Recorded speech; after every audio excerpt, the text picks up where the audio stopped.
হাসরের ময়দানে আল্লাহ জিজ্ঞেস করবে, ও আমার বান্দা, আমি তোমার কাছে একটু সহযোগিতা চেয়েছিলাম, তুমি আমাকে দেও নাই। ফালাম তুসাইদিনি, তুমি আমাকে সাহায্য করো নাই। তখন ওই নাফরমান বলবে, আল্লাহ আপনি হলেন রব্বুল আলামিন, কায়নাতের মালিক, আপনারে আমি সহযোগিতা করব কেমনে? আপনারে আমি দেব কোত্থেকে? আল্লাহ তখন বলবেন, আমার এক অভাবী বান্দা তোমার কাছে হাত পাতছিল, সেদিন যদি তুমি তাকে দিতা, সেটা আমি আল্লাহর হাতে দেওয়া হতো।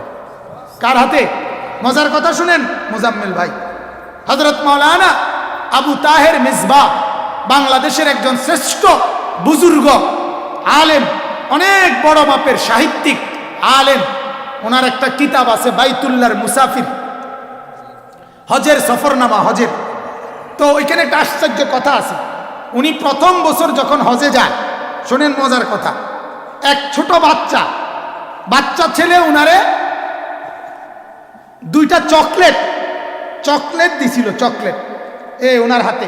উনি যখন যেদিন বাইরে যাইতেছে আর কি, আজকে যাবে ফ্লাইটে, তো বাচ্চাটা ওনার এক আত্মীয় হবে, তো বাচ্চাটা চকলেট দুইটা দিয়া ওনার হাতে বলছিল আল্লাহকে দিবেন।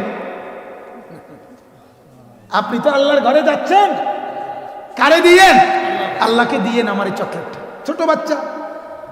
হযরত মাওলানা আবু তাহের মিসবাহ বলেন, আমি নিজে পড়ছি এই ঘটনা, হুজুরের পকেটে সাথে করে এটা নিয়ে গেছে, ওই বাচ্চার আমানত না।